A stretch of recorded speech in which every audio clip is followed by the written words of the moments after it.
తెలంగాణ రాష్ట్రం నాగర్ కర్నూలు జిల్లాలోని కుమ్మెర గ్రామంలో రజక కుటుంబంపై జరిపిన దాడిలో నెలల పసిపాప మృతికి నిరసిస్తూ పల్నాడు జిల్లా పిడుగురాళ్ల పట్టణంలో స్థానిక రజక సంఘం నాయకులు ఈరోజు నిరసన చేపట్టారు. ఆర్ఎండ్బి గెస్ట్ హౌస్ నుంచి తహసీల్దార్ కార్యాలయం వరకు ర్యాలీ నిర్వహించారు. పసిపాప మృతికి కారకులైన వారిపై కఠిన చర్యలు తీసుకోవాలని రజక సంఘం నాయకులు నిరసన వ్యక్తం చేశారు.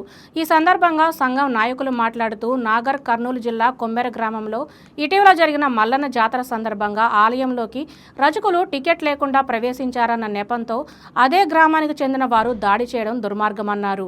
ఈ దాడిలో 2 నెలల పసిపాప మృతి అగ్రవర్ణాల దౌర్జన్యానికి నిదర్శనమని వారు పేర్కొన్నారు. ఈ సంఘటనకు బాధ్యులైన వారిపై పోలీసులు కఠిన చర్యలు తీసుకోవాలని, చట్టపరంగా కఠినంగా శిక్షించాలని డిమాండ్ చేశారు.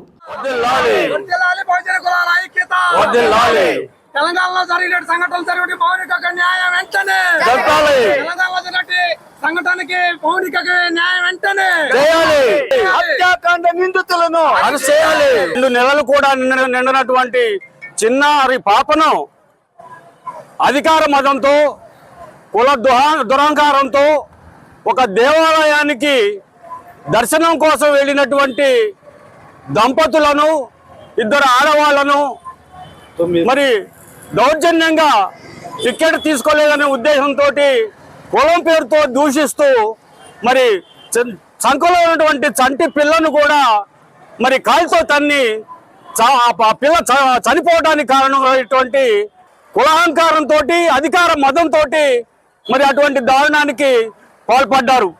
పార్టీలు ఏవైనప్పటికీ అన్ని ప్రజా సంఘాలు, అన్ని పార్టీలు కూడా ఈనాడు తెలుగు 2 రాష్ట్రాల్లోనూ దేశవ్యాప్తంగానూ ఇది ఒక పెద్ద చర్చనీయాంశంగా మారింది. అది ఎందుకంటే ముక్కుపచ్చలారనేటువంటి 2 నెలల పాపని కూడా మరి పైశాచికంగా వాళ్ళు కాళ్ళతో తన్ని ఆ అమ్మాయి చనిపోవటానికి కారకులయ్యారు. ఆ అమ్మాయికి కులం తెలియదు, మతం తెలియదు, అన్నం తినటం చేత కాదు, ఇంకా పాలు ఎలా తాగాలో తెలియనటువంటి పసికందుని అతి దారుణంగా కాలుతో తన్ని ఆమె చావుకి కారణమైనటువంటి పరిస్థితి.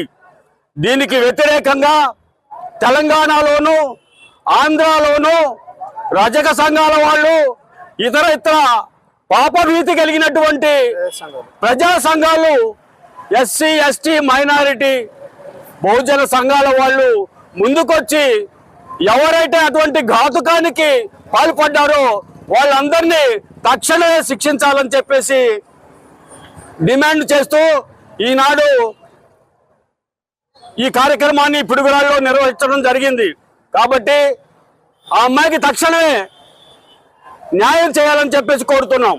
అసలు పాప చనిపోయింది, ఎఫ్ఐఆర్ తీసుకోండి అంటే ఎఫ్ఐఆర్ ఇమ్మీడియట్లీగా రిజిస్ట్రేషన్ చేసి ఎస్సీ ఎస్టీ కేసు పెట్టి ఆ పాపను చంపినందుకు 302 పెట్టడం కాకుండా వ్యతిరేకంగా విక్టిమ్స్ని, బాధితుల మీదనే కేసులు వెంటనే నమోదు చేసిన సందర్భం. అంటే దీన్ని బట్టి ఆ రాష్ట్రంలో, తెలంగాణ రాష్ట్రంలో రాజ్యాంగం ఉందా లేదా, ఎస్సీ ఎస్టీ బీసీ మైనారిటీస్కి న్యాయం జరుగుతుందా లేదా అంటే జరగదు. జిల్లాలో ఈ ఘటన జరగడం చాలా దుర్మార్గంగా ఉంది. దేశానికి స్వతంత్రం తెచ్చాము, 50 ఏళ్ళు పరిపాలన చేశామని గొప్పలు చెప్పుకునే కాంగ్రెస్ పార్టీ బీసీలు, మైనార్టీల మీద ఇలాంటి ఘటనలు జరగడం అనేది సిగ్గుచేటు. దీన్ని వెంటనే కాంగ్రెస్ పార్టీ పెద్దలందరూ కూడా స్పందించాలి. వాళ్ళకి న్యాయం చేయకపోతే మేము భవిష్యత్తులో పోరాటానికి సిద్ధంగా ఉంటామని చెప్పి కోరుతా ఉన్నాను. అదేవిధంగా ఇప్పుడున్నటువంటి సమాజంలో ఈ యొక్క కులాంతర వివాహాలు జరగడం ఎంతో అవసరం. ఇలా చదువుకున్నటువంటి పిల్లలు కులాంతర వివాహాలు చేసుకొని ఈ విధంగా జీవించడం అనేది హక్కు. దీన్ని ఖండించడం, దీన్ని ఈ విధంగా చేయడం దుర్మార్గమైన విషయం. అందువలన ఘటన బాధ్యులకు వెంటనే కూడా న్యాయం చేయాలి. దానికి కారణమైన వాళ్ళందరినీ కూడా ఎఫ్ఐఆర్ చేసి వాళ్ళకి శిక్షలు వేయాలి. బాధితులు ఎక్స్గ్రేషియో కేటాయించాలి. ఇలాంటి దురహంకారమైనటువంటి అగ్రకుల పెత్తందారి తత్వాన్ని వెంటనే విచారణ జరిపించి వాళ్ళని శిక్షలు చేయాలి. అదేవిధంగా వారిని, కుటుంబాలని ఆదుకోవాలని చెప్పి, ఇలాంటి పునరావృతం కాకుండా ఉండాలని చెప్పి సిపిఎం పార్టీగా డిమాండ్ చేస్తా ఉన్నాం.